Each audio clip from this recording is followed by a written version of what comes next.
La sourate 31 du Coran mentionne un mystérieux personnage appelé Luqman. Les savants musulmans se sont déchirés sur l'identité de ce personnage et ne sont jamais parvenus à un consensus. D'après eux, Luqman serait un prophète arabe, un esclave éthiopien ou égyptien, le neveu du prophète Job, ou encore un juge du peuple d'Israël. Après des siècles de mystère, les historiens ont enfin levé le voile sur son identité, et ont montré que le Coran s'inspire de plusieurs fables proches orientales.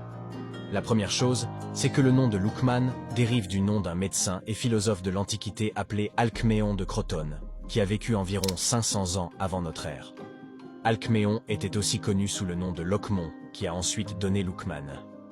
Plus intéressant encore, Alcméon débute ses écrits par la formule « Ô mon fils », tout comme Luqman dans le Coran. Une autre source d'inspiration pour la figure de Luqman dans le Coran est Aïkar, un personnage semi-légendaire décrit comme un sage, qui aurait vécu en Mésopotamie en 500 avant notre ère. Dans l'Antiquité, un livre en son nom circulait dans tout le Proche-Orient. On y trouve des paroles de sagesse, dont certaines sont reprises par le Coran.